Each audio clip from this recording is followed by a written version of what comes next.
Ahlussunnah wal Jamaah itu adalah semuanya muncul pada abad 3 abad pertama.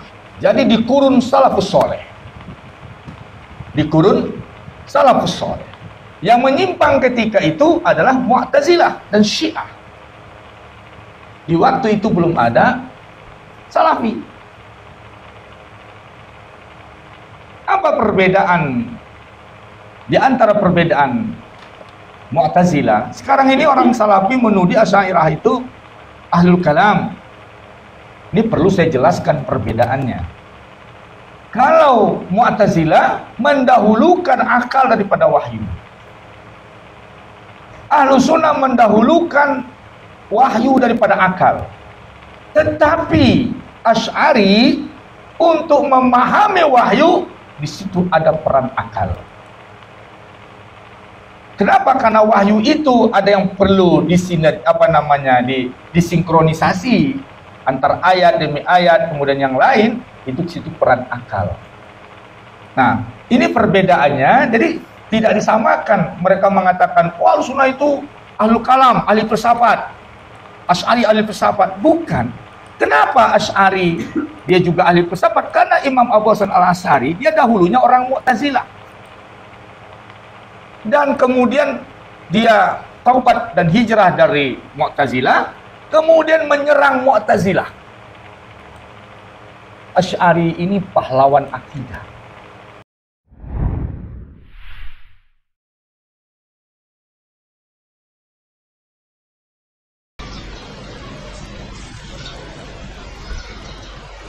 Siapa kaum salaf itu?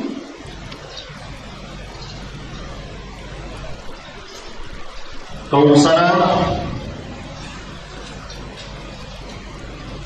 adalah mereka yang hidup pada 3 kurun pertama yang Nabi SAW tegaskan dalam hadis mutawatir yang telah diriwayatkan oleh jamaah para sahabat, dikeluarkan oleh para imam ahlul hadis. Hadisnya sangat terkenal sekali. Khairun nas qarni, thumma alladhina yalunahum, thumma alladhina yalunahum. Sebaik-baik manusia, Rasulullah SAW menyebut bahwa mereka adalah sebaik-baik manusia, yakni sesudah generasi para nabi dan rasul. Sebaik-baik manusia sesudah generasi para nabi dan rasul, dan sesudah nabi mereka adalah qarni yang hidup di masa, di zaman ini, yakni para sahabat. Di dalam lafaz yang lain, beliau mengatakan khairukum, sebaik-baik kamu. Dalam lafaz yang lain atau riwayat yang lain, khairu hadhihi al-ummah, sebaik-baik umat ini. Ada lagi riwayat yang mengatakan khairul ummati, sebaik-baik umatku. Berarti mereka ini adalah yang terbaik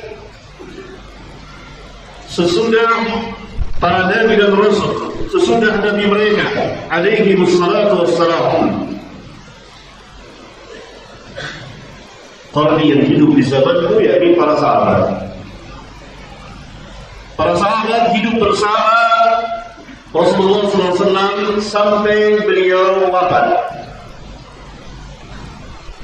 Kemudian setelah itu berganti zaman dengan zaman sahabat selama 1 abad, dari tahun 11 Hijriah sampai 111 Hijriah. Hiduplah para sahabat di situ. Oleh karena itu sesudah tahun 111 Hijriah tidak ada lagi sahabat yang hidup di permukaan bumi. Yang hidup di zaman sahabat adalah tabi'in, thumma alladhina yalunahum, kemudian yang sesudah mereka.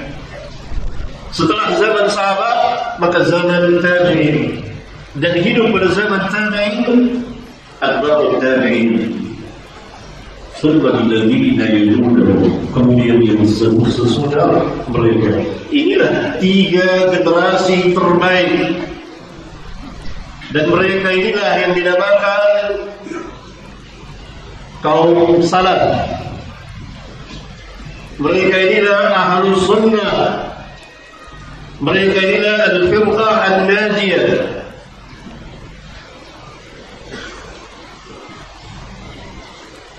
Al-Imam Ibn Hazm di kitab ini pada halaman 10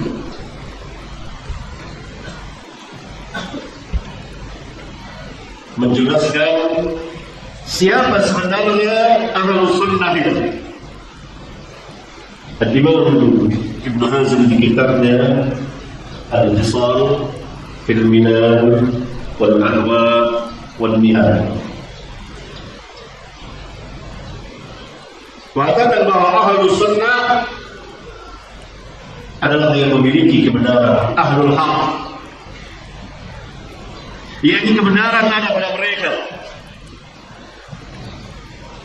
dan yang selain mereka adalah ahlul bid'ah. Yang selain dari ahlus sunnah adalah ahlul bid'ah. Kenapa?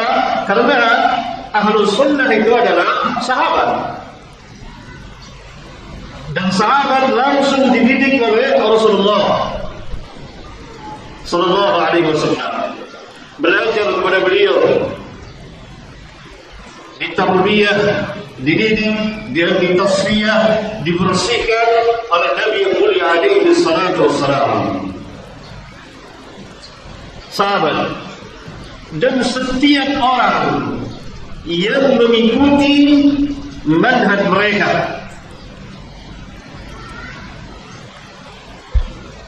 setiap orang yang mengikuti manhaj mereka, cara dan sikap beragama mereka, seperti tabi'in. Pertama orang yang mengikuti sahabat adalah tabi'in, kemudian ashabul hadis,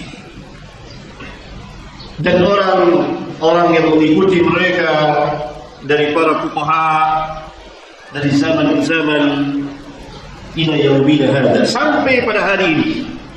Al-Imam Ibn Hazm rahimahullah ta'ala hidup pada abad ke-4 dan ke-5 Hijriah,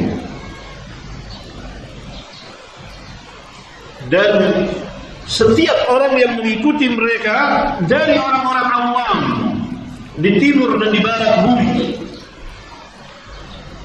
semoga rahmat Allah tercurah kepada mereka. Inilah ahlus sunnah. Ahlus sunnah adalah orang-orang yang mengikuti manhaj perjalanan para sahabat. Demikian juga mereka yang mengikuti para sahabat dinamakan salafi, yang mengikuti manhaj sahabat. Siapa saja yang mengikuti perjalanan mereka di dalam kehidupan keagamaan mereka, maka mereka adalah salafi.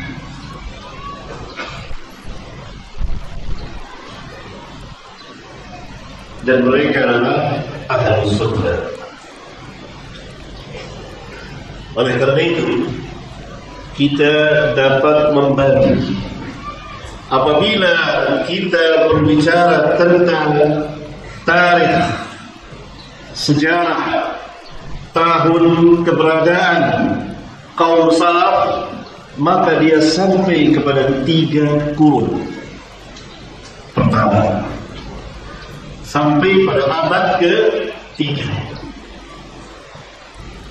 Abad pertama sahabat, abad kedua tabi'in, abad ketiga tabi'ut tabi'in, selesai. Itulah salafun salihin. Kalau ditinjau dilihat dari jurusan tarikh, keberadaan mereka. Tetapi kalau dilihat dari jurusan manhaj,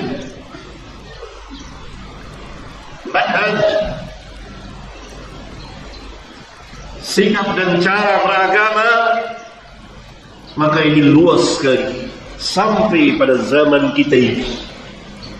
Karena itu para ulama mengatakan salaf itu adalah yang hidup di kurun terbaik, 3 kurun terbaik. Dan siapa saja yang mengikuti mereka di dalam beragama itu salafi. Nisbah kepada kaum salaf, disandarkan kepada kaum salaf. Kenapa? Karena mereka mengikuti cara beragama kaum salaf.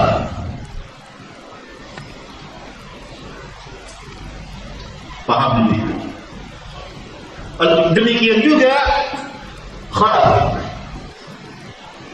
generasi yang datang sesudah generasi kaum salaf.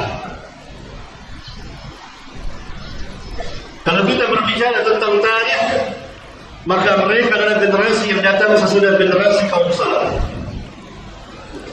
Tetapi kalau kita berbicara tentang manhaj dan akidah, maka siapa saja yang menyalahi, yang menyelisihi, yang berlawanan dengan manhaj dan akidah kaum salaf, dia khalaf, walaupun dia hidup di kurun terbaik.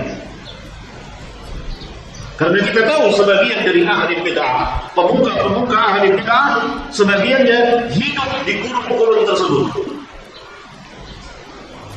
Tetapi perjalanan mereka menyalahi kaum salaf. Khawarij hidup di zaman sahabat, di kurun terbaik, di masa khilafah Ali bin Abi Thalib radhiyallahu ta'ala anhu bersama para sahabat radhiyallahu anhum jami'an. Tetapi mereka tidak mengikuti manhaj para sahabat. Maka siapa saja yang menyalahi manhaj para sahabat, dia khalaf. Dan siapa saja yang mengikuti manhaj para sahabat di dalam beragama, maka dia salafi. Tidak ada perselisihan dalam hal ini di antara ulama.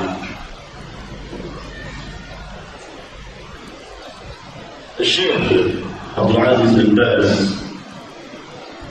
rahmatullahi alaihi pernah ditanya siapa salafi. Beliau menjelaskan salaf adalah mereka yang hidup di kurun yang terbaik.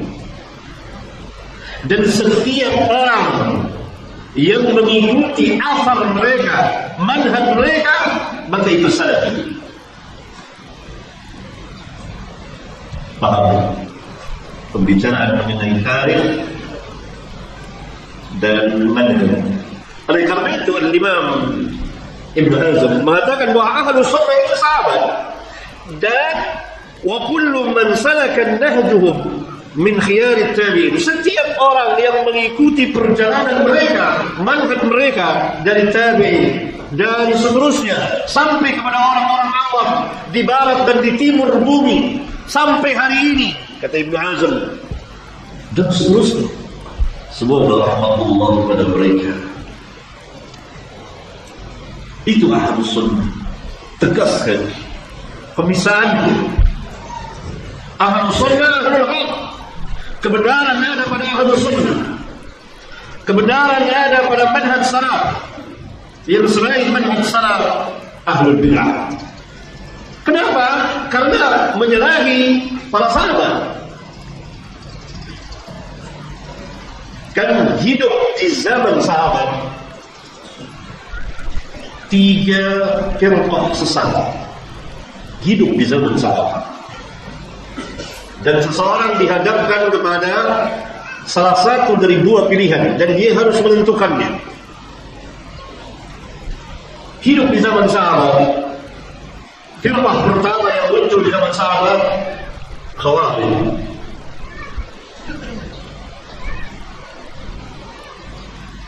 Menyerangi sahabat, menyerangi manhaj sahabat dalam banyak hal.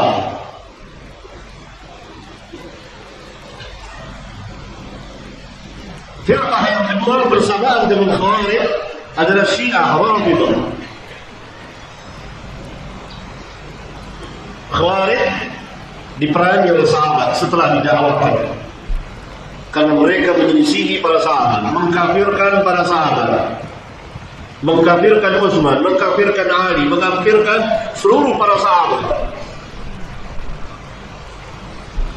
Dan manhaj mereka, inti dari kesesatan mereka adalah pemahaman mereka yang sangat buruk terhadap Al-Quran. Saya jelaskan di kitab ini ketika membahas tentang Firqah Khawarij. Bersamaan dengan itu muncul Rafidhah Syiah. Sebagian dari mereka dibakar hidup-hidup oleh Ali bin Abi Thalib radhiyallahu ta'ala karena menuhankan Ali. Dan sebagian kisahnya termaktub di Sahih Bukhari. Firqah yang ketiga, Qadariyah yang asli. Qadariyah terbagi dua, Qadariyah yang asli dan Qadariyah Mu'tazilah. Qadariyah yang asli adalah mereka yang bermazhab mengingkari ilmu Allah, bahwa Allah Jalla Dzikruhu tidak tahu apa-apa kecuali setelah terjadinya sesuatu. Oleh kerana itu, para sahabat berlepas diri dari mereka. Abdullah bin Umar radhiyallahu ta'ala anhu ketika disampaikan oleh tabi'in, dan dua orang tabi'in menemui Abdullah bin Umar, memberitahukan bahwa di sana ada kelompok, ada para pelajar yang mempelajari ilmu dan mereka mengingkari takdir, yang dimaksud mengingkari ilmu Allah.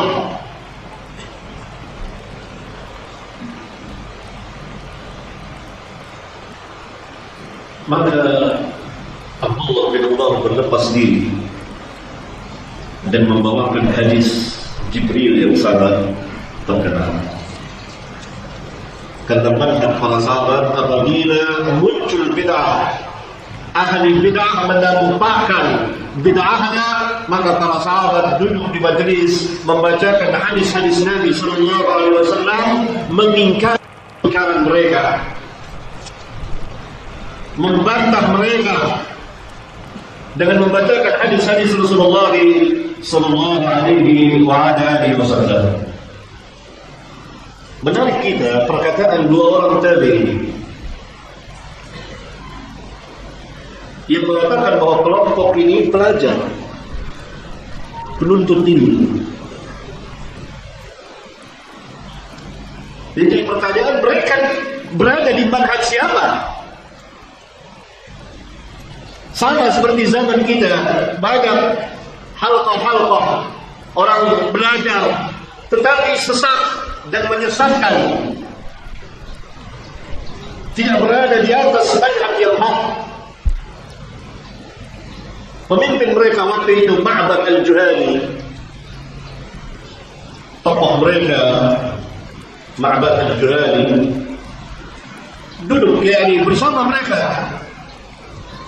membahas, tetapi tidak berdasarkan manhaj yang hak, tidak duduk di majelis para sahabat, dan mereka menuntut ilmu tanpa basirah, hanya bermodalkan semangat dan cinta, tetapi tidak mempunyai basirah. Akhirnya mereka tersesat. tiga firqah ini, sekte ini ditentang dan dibantah oleh para sahabat. Kan kita berhadapan dengan ketiga firqah melawan para sahabat. Kita berada di mana? Siapa yang akan kita benarkan? Ketiga firqah ini itu salah satunya itu para sahabat. Karena hidup di zaman para sahabat, ketiga firqah sesat ini, dan mereka berlawanan dengan para sahabat, dan mereka menampakkan dan memunculkan bid'ah mereka, maka ditentang oleh para sahabat. Dan kita lihat tabi'in memulangkan bertanya kepada para sahabat. Ketika mereka melihat ada kelompok-kelompok seperti ini, mereka bertanya kepada ahli ilmu, mereka bertanya kepada para sahabat, mencari sahabat.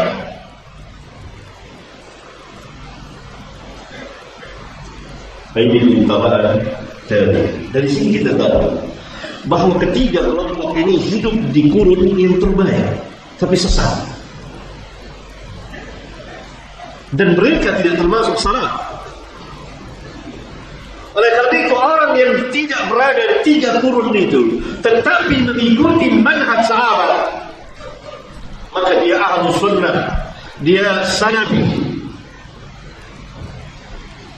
Karena intinya adalah mengikuti manhaj perjalanan keagamaan secara tafsil, berhujjah, berdalil.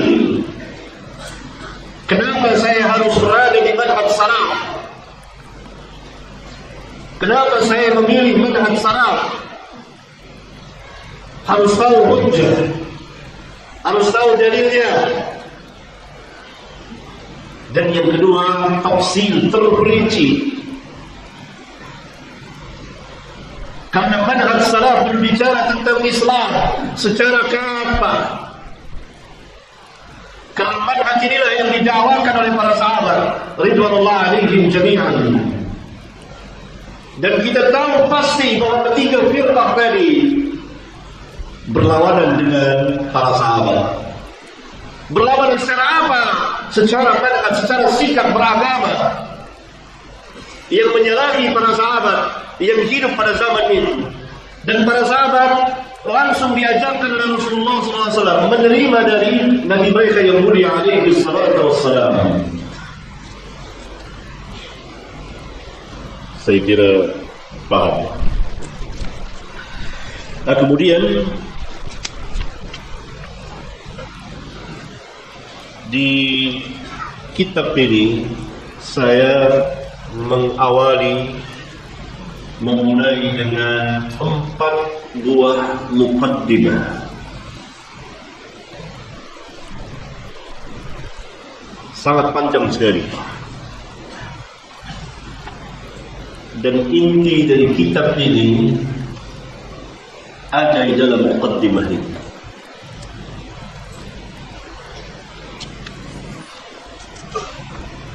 Dari halaman 11 sampai pada halaman 172.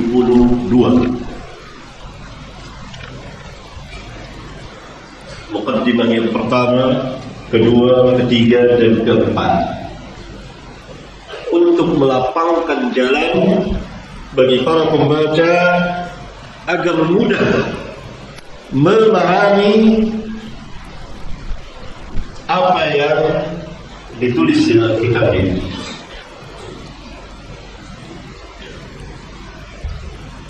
Muqaddimah pertama dengan judul pengambilan mereka, kaum salaf dan orang-orang yang mengikuti manhaj mereka dalam menetapkan akidah mereka.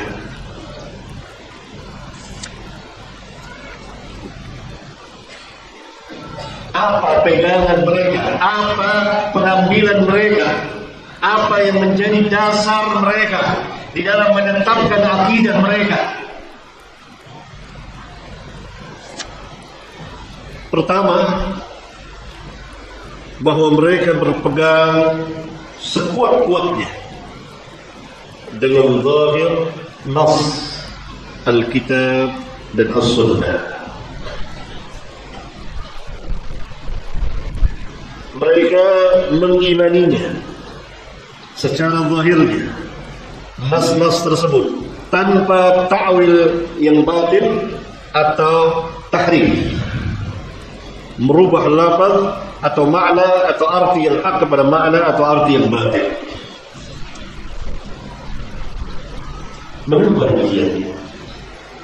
Karena tidak satu pun dari ahli bid'ah melainkan mereka telah melakukan tahrifun nusus, merubah nas Al-Quran dan Sunnah, persis seperti pendahulu mereka dari ahlul kitab.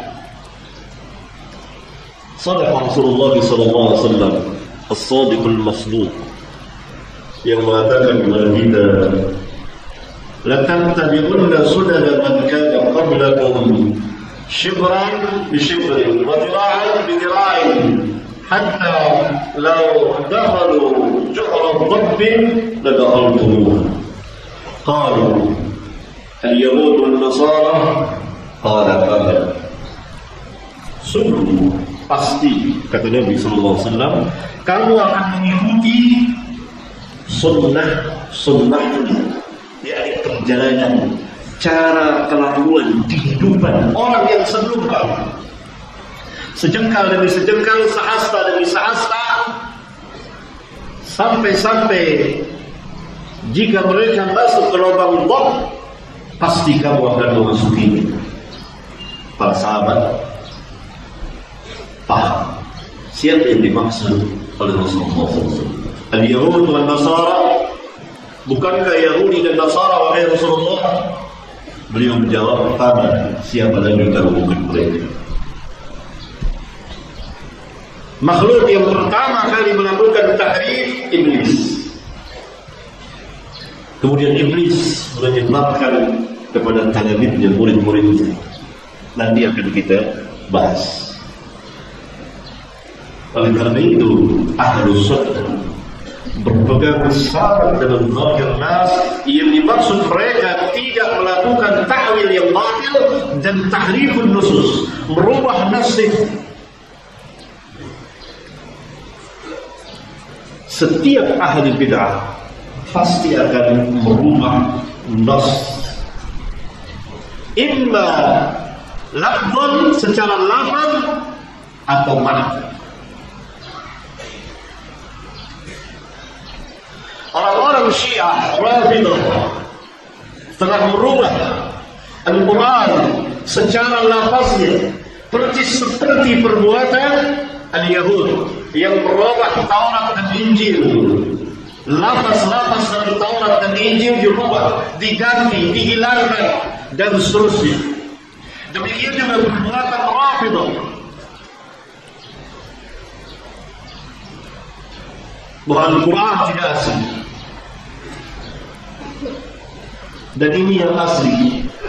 Nanti akan datang Quran 3 kali lipat lebih besar dari Quran kaum muslimin, dan seterusnya.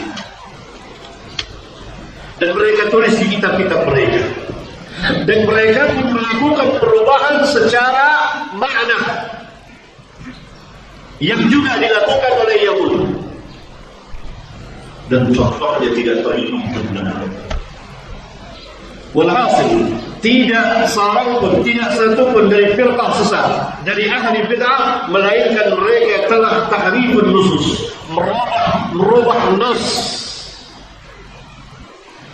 Kebanyakan perubahan yang mereka lakukan perubahan makna.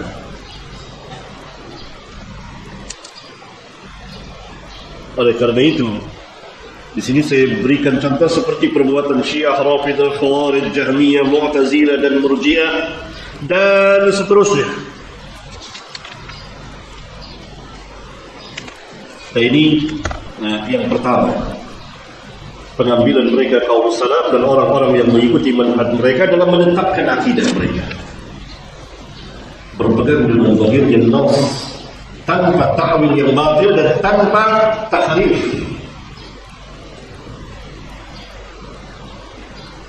Yang kedua, pada halaman 12, mereka mendahulukan dalil-dalil naqliyah, nas Alkitab dan sunnah dari dalil-dalil aqliyah, akal.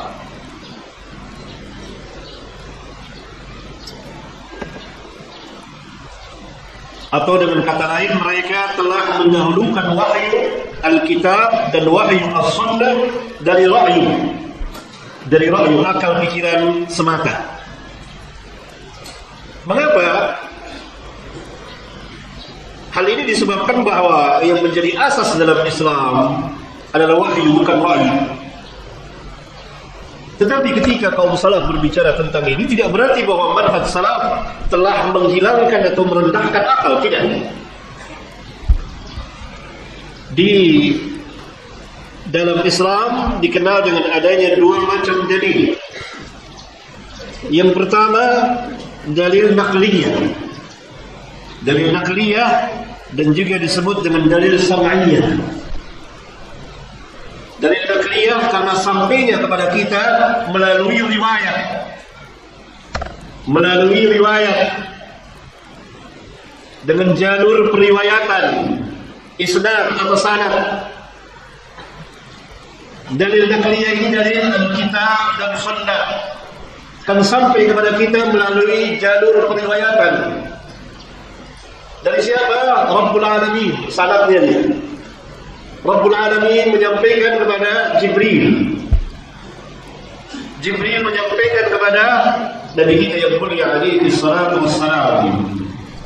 Dan Nabi sallallahu alaihi wasallam menyampaikan kepada sahabat. Oleh karena itu sahabat memiliki sanad yang sahih. Sanadnya itu dari Nabi mereka, dari Jibril, dari Rabbul Alamin. Dan sahabat menyampaikan kepada tabi'in, dan tabi'in menyampaikan kepada tabi'ut tabi'in. Ini naql dengan jalan periwayatan. Dikatakan sam'iyah, mendengar, dengan jalan mendengar. Dalil naqliyah, dalil Alkitab dan sunnah. Dan sunnah atau hadis sampai kepada kita melalui jalur periwayatan dengan sanad dari Nabi sallallahu alaihi wasallam, dari sahabat, dari tabi'in dan seterusnya. Yang dimaksud adalah sunnah yang sahihah, bukan hadis-hadis yang dhaif, tidak. Ini dalil pertama. Yang kedua, dalil aqliyah nadhariyah. Yang dimaksud dalil yang dihasilkan dari sebuah penelitian, pendapat dan seterusnya.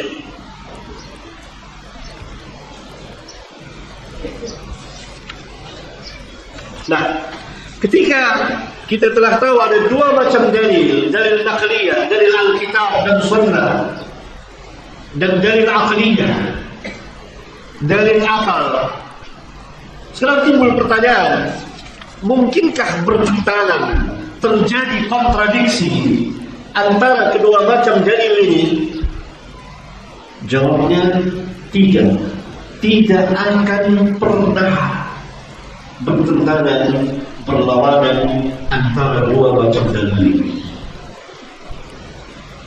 Jika seseorang menjadikan asas adalah dalil naqliyah, asasnya adalah dalil naqliyah, wahyu Alkitab dan wahyu as-sunnah. Oleh karena itu, pada halaman 14, pertanyaan di atas, mungkinkah terjadi pertentangan atau kontradiksi antara dalil-dalil naqliyah dan dalil-dalil aqliyah? Jawabannya kita serahkan kepada Syekhul Islam Ibnu Taimiyah rahimahullah ta'ala. Beliau mengatakan di dalam sebuah kitab yang sangat berharga, yaitu Ar-Raddu Al-Mantiqiyyin, sebuah bantahan terhadap logikanya orang-orang Yunani yang sebagian kaum muslimin telah terperangkap dan masuk ke dalam penjara filsafat Yunani. Maka Syekh menelanjangi mereka di kitabnya ini. Beliau mengatakan, bal kullu ma ulima bil aqli sharih fala yujadu 'ala ar-rasul sallallahu alaihi wasallam illa ma yuwafiquhu wa yusaddiquhu. Bahkan segala sesuatu yang telah diketahui dengan akal yang sharih, lihat, catat, akalnya akal sharih. Akal sharih adalah akal yang memiliki ketegasan. Lawan dari sharih adalah akal yang ittirab, terjadi kegoncangan di dalam akalnya. Karena itu akal yang ittirab dapat dengan mudah dimasuki syubhat, kerancuan. Maka Syekh mengatakan, bal kullu ma ulima bil aqli sharih, karena akal memiliki ketegasan, maka tidak didapati dari Rasulullah SAW, melainkan akal itu menyetujuinya dan membenarkannya, yang menunjukkan bahwa dalil-dalil akliyah, akal itu selalu mengikuti wahyu dan tidak akan pernah terjadi kontradiksi kecuali terhadap orang-orang yang memiliki akal dengan akal yang ittirab, terjadi kegoncangan yang di dalamnya penuh dengan syubhat. Pasti akan terjadi kontradiksi. Nanti kita akan lihat akalnya kaum filsafat.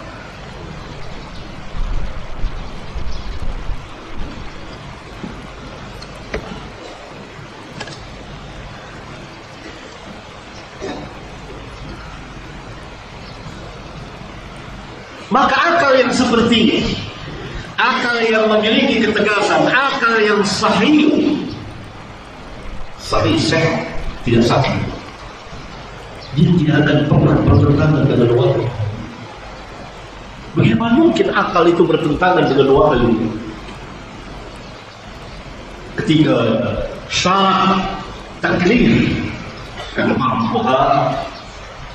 akalnya sehat, berakal dia. Kalau orang tidak berakal, tidak terkena kewajiban. Berarti akal mempunyai kedudukan besar dalam Islam, tetapi dia tidak bisa menyamai wahyu, apalagi mendahului wahyu. Perkataan Syekh, fala yujadu 'anil Rasul sallallahu alaihi wasallam illa ma yuwafiquhu wa yusaddiquhu, menunjukkan akal selalu membenarkan wahyu, seolah-olah dia berkhidmat kepada wahyu, dialah pelayan wahyu. Dan ini akal yang sahih, akal yang sehat, akal yang sharih. Oleh sebab itulah maka kaum salaf lebih berakal daripada kaum khalaf. Tadi sudah saya jelaskan makna khalaf secara tarikh dan madhab. Secara tarikh orang yang hidup sesudah 3 qurun pertama. Tapi secara madhab, siapa saja yang menyalahi madhab salaf itu khalaf. Maka sangat tidak tepat apabila dikatakan bahwa kaum salaf itu hanya aslam, terkenal di kalangan kaum khalaf, bahwa kaum salaf itu hanya aslam, menyerah saja, taslim saja, tetapi tidak tahu apa-apa alias bodoh. Perkataan ini sangat batil, perkataan yang paling batil yang pernah keluar dari anak Adam.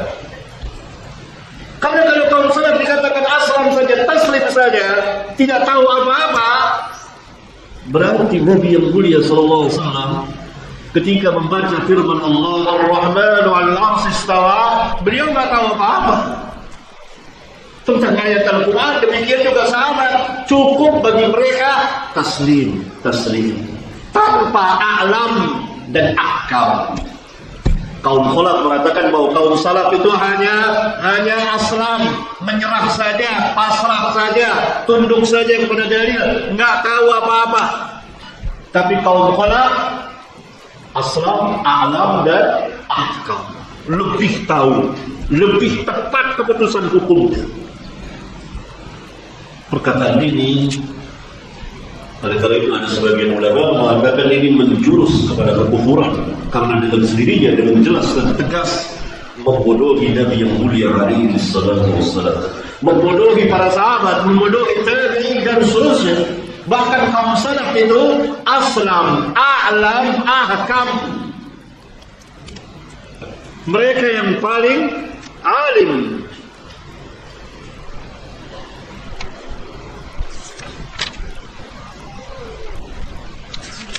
Nah, ya. Nah, di antara tahun-tahun tersebut, saya mulai sedikit demi sedikit mensyarahkannya. Sampai tahun 2015 dengan sangat berlambat-lambat dan berulang-ulang. Jadilah kitab seperti ini. Ya.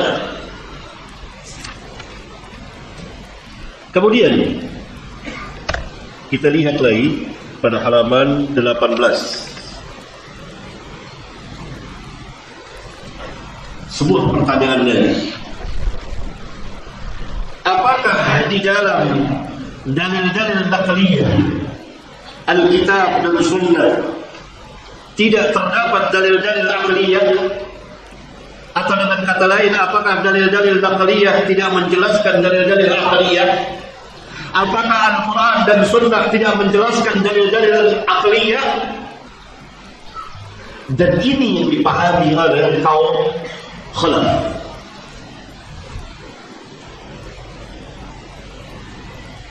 Bahwa naqliyah lain, aqliyah lain.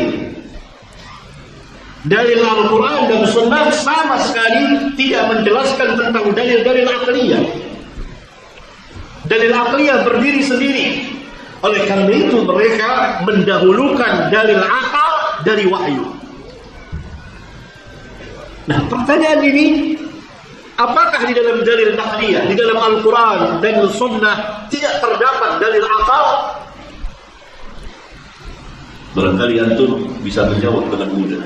Seringkali antum melewati ayat-ayat afala ta'qilun, afala ya'qilun, afala yatadabbarun al-Quran, ulul albab yatafakkarun. Itu dengan apa? Oleh karena itu Syekhul Islam kembali menjawab. Perhatikan, kebanyakan dari ahli ilmu kalam, kaum mutakallimin, nanti akan kita bahas, telah menyangka bahwa dalil-dalil syar'iyyah hanya terbatas pada kabar yang benar saja, yakni hanya terbatas pada Al-Quran dan Sunnah. Sedangkan Alkitab dan Sunnah tidak menunjuki kecuali dari jalan ini saja. Oleh karena itu mereka menjadikan usuluddin menjadi dua macam. Nanti ini kesesatan mereka ini. Dua macam. Yang pertama akliyat dan sam'iyah. Akal, dalil akal dan dalil Al-Quran dan Sunnah.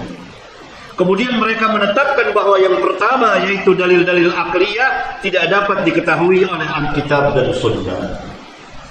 Berdiri sendiri. Hal ini merupakan kesalahan dari mereka. Bahkan Al-Quran telah menunjuki akan adanya dalil-dalil akliyah, menjelaskannya dan memberitahukannya, dan seterusnya panjang sekali Syekh membahasnya.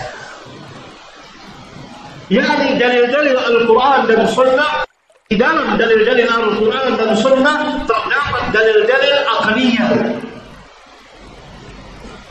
Saya memberikan jabaran, yakni menurut mereka kaum mutakallimin, bahwa Alkitab dan Sunnah sama sekali tidak menjelaskan atau menerangkan dan tidak memberitahukan akan adanya dalil-dalil aqliyah.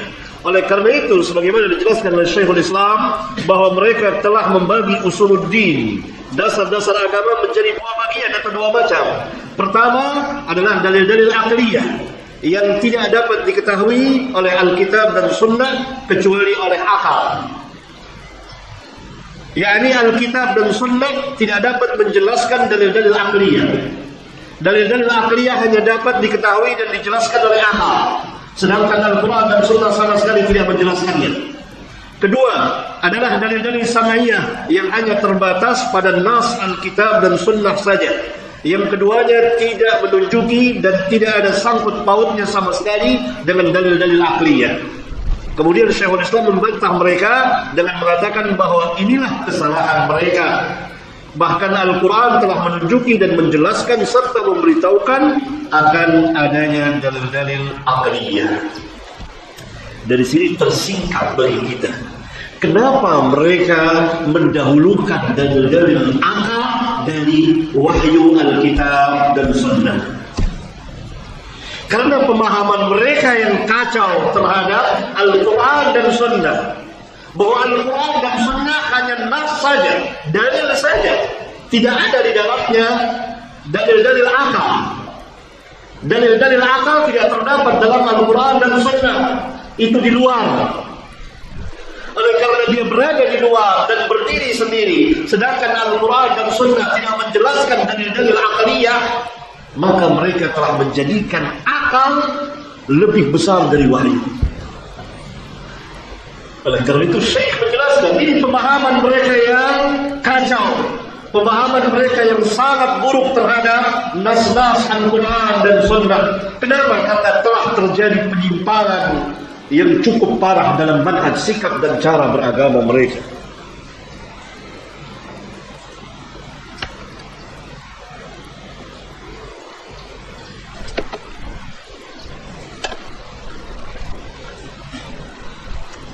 Ketiga, halaman 19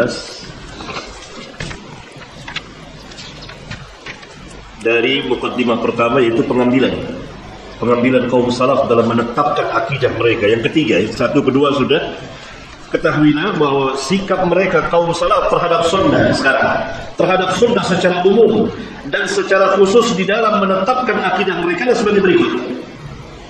Lihat sikap kaum salaf terhadap sunnah Nabi yang mulia alaihi salatu wassalam bagaimana? Satu, mereka sangat berpegang dalam sunnah Rasulullah SAW di dalam memuliakan dan membesarkannya. Mereka mengetahui dengan ilmu yakin yang merupakan sebuah kepastian bahwa sunnah adalah wahyu dari Rabbul Alamin. Nanti akan datang penjelasan dari definisi. Mereka tahu bahwa sunnah wahyu. Wa man yantiqu 'anil hawa in huwa illa wahyu yuha. Nabi SAW bersabda, dan saya uraikan di sini hadisnya, inni utitul kitab wa mithlahu ma'a. Telah diberikan kepadaku Alkitab,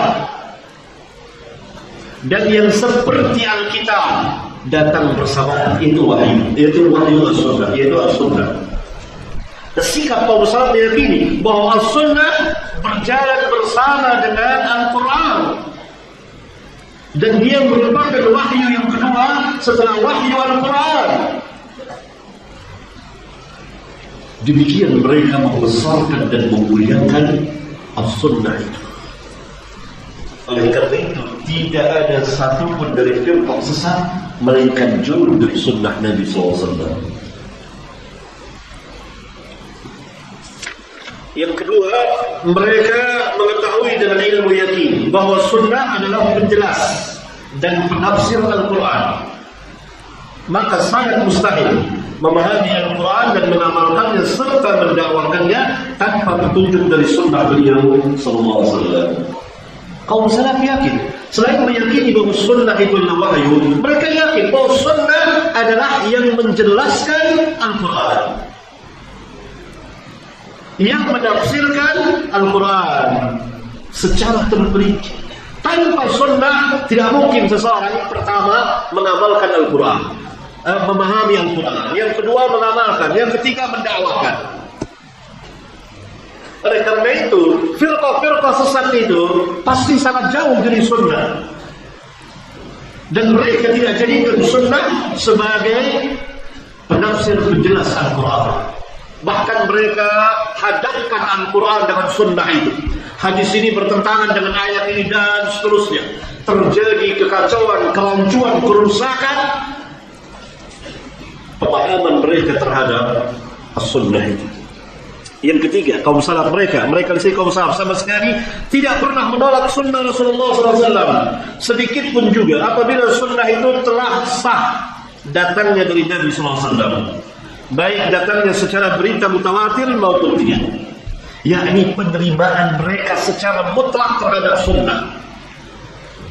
Saya ulang, penerimaan mereka secara mutlak terhadap sunnah apabila sunnah itu telah sampai kepada mereka melalui jalur periwayatan yang sahih, yang telah sah. Mereka menerima, baik hadis itu mutawatir atau ahad. Mereka tidak pernah memilah-milah. Untuk akidah hadis mutawatir, hadis ahad tidak boleh untuk akidah. Ini adalah mazhabnya Khawarij, mazhabnya Mu'tazilah yang dahulu dan Mu'tazilah yang sekarang. Oleh karena itu mereka menolak sejumlah akidah besar dalam Islam. Perkataan mereka bahwa ini mutawatir, ini ahad, pada hakikatnya mereka tidak mengerti sama sekali tentang apa yang dimaksud dengan mutawatir, apa yang dimaksud dengan ahad. Tetapi mereka hanya menolak. Kenapa? Karena pemahaman mereka terhadap sunnah tidak seperti pemahaman yang dipahami oleh kaum salaf. Kedudukan sunnah di hadapan mereka tidak seperti kaum sunnah di hadapan kaum salaf. Kita lihat kaum salaf sangat membesarkan sunnah Nabi yang mulia alaihi salatu wassalam.